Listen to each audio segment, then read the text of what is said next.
Praise the lord అందరికీ దేవుని నామములో అందరికీ వందనాలు.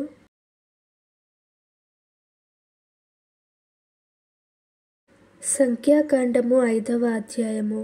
మరియు యెహోవా మోషేకు ఇలాగు సెలవిచ్చెను, ప్రతి కుష్ఠరోగిని, స్రావము గల ప్రతివానిని, శవము ముట్టుట వలన అపవిత్రుడైన ప్రతివానిని పాళెములో నుండి వెలివేయవలెనని ఇశ్రాయేలుకు ఆజ్ఞాపించుము. నేను నివసించుచుండు వారి పాళెమును వారు అపవిత్రత పరచుకుండునట్లు మగవానినేమి ఆడదానినేమి అందరినీ పంపివేయవలెను. వారిని ఆ పాళెము వెలుపలికి వెళ్ళగొట్టవలెను. ఇశ్రాయేలీయులు అలాగు చేసిరి. పాళెము వెలుపలికి అట్టివారిని వెళ్ళగొట్టిరి. యెహోవా మోషేకు ఆజ్ఞాపించినట్లు ఇశ్రాయేలీయులు చేసిరి.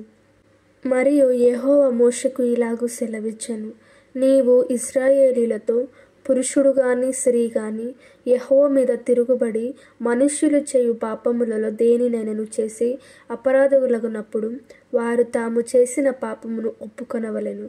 మరియు వారు తమ అపరాధము వలనే నష్టమును సరిగా నిచ్చుకొని దానిలో 5వ వంతు దానితో కలిపి ఎవనికి విరోధముగా అపరాధము చేసిరో వానికిచ్చుకొనవలెను.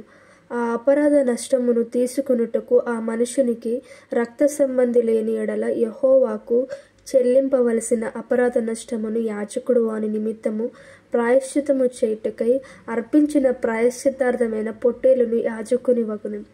ఇశ్రాయేలీయులు యాజకునికి తెచ్చు ప్రతిష్ఠితమైన వాటన్నిటిలో ప్రతిష్ఠింపబడిన ప్రతి వస్తువు యాజకుని వగును. ఎవడైనను ప్రతిష్ఠించినవి అతని వగును.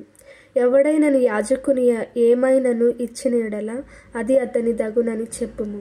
యెహోవా మోషేకు ఈలాగు సెలవిచ్చెను, నీవు ఇశ్రాయేలీయులతో ఇట్లనుము, ఒకని భార్య త్రోవ తప్పి వానికి ద్రోహము చేసినడల, అనగా వేరొకడు ఆమెతో వీర్యస్ఖలమునగా శయించినడల, ఆమె భర్తకు ఆ సంగతి తెలియబడక వాని కనులకు మరుగై ఉండి ఆమె అపవిత్రత పరచబడిన దనుటకు సాక్ష్యము లేకపోయినను, ఆమె పట్టుబడకపోయినను వాని మనస్సులో రోషము పుట్టి అపవిత్ర పరచబడిన ఆ భార్య మీద కోపపడినడల, లేక వాని మనస్సులో రోషము పుట్టి అపవిత్రత పరచబడిన తన భార్య మీద కోపబడినడల, ఆ పురుషుడు యాజకుని యొద్దకు తన భార్యను తీసుకొని వచ్చి ఆమె విషయము తూమెడు యవల పిండిలో 10వ వంతును తేవలెను. వాడు దాని మీద తైలము పోయకూడదు, దాని మీద సాంబ్రాణి వేయకూడదు. ఏలయనగా అది రోషము విషయమైన నైవేద్యము, అనగా దోషమును జ్ఞాపకము చేయుటకై జ్ఞాపకార్థమైన నైవేద్యము. అప్పుడు యాజకుడు ఆమెను దగ్గరికి తీసుకొని వచ్చి యెహోవా సన్నిధిని ఆమెను నిలువబెట్టవలెను.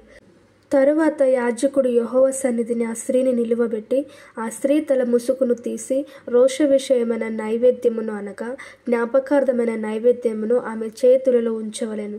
శాపము పొందించు చేదు నీళ్ళు యాజకుని చేతిలో ఉండవలెను. అప్పుడు యాజకుడు ఆ స్త్రీ చేత ప్రమాణము చేయించి ఆమెతో చెప్పవలసినదేమనగా, ఏ పురుషుడును నీతో శయనింపని ఎడలను నీవు నీ భర్తకు అధీనురాలైనప్పుడు నీవు తప్పిపోయిన అపవిత్రమైన కార్యము చేయకపోయిన ఎడలను శాపము కలుగజేయు ఈ చేదినీళ్ల నుండి నిర్దోషివి కమ్ము.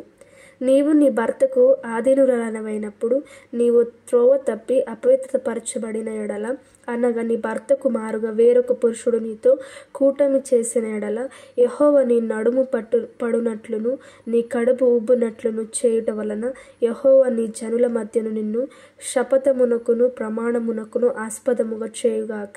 శాపము కలిగజేయు నీళ్లు నీ కడుపు ఉబ్బునట్లును నీ నడుము పడునట్లును చేయుటకు నీ కడుపులోనికి పోవునని చెప్పి యాజకుడు ఆ స్త్రీ చేత శపథ ప్రమాణము చేయించిన తరువాత ఆ స్త్రీ ఆమెన్ అని చెప్పవలెను. తరువాత యాజకుడు పవిత్రము మీద ఆ శపథములను రాసి ఆ చేదు నీళ్లతో వాటిని తుడిచి శాపము కలుగజేయ ఆ చేదు నీళ్లను ఆ స్త్రీకి తాగింపవలెను. శాపము కలుగజేయ ఆ నీళ్లు ఆమెలోనికి చేదు పుట్టించును. మరియు యాజకుడు ఆ స్త్రీ చేతి నుండి దోష విషయమైన ఆ నైవేద్యమును తీసుకొని యెహోవా సన్నిధిని ఆ నైవేద్యమును అల్లాడించి బలిపీఠమునొద్దకు దాని తేవలెను.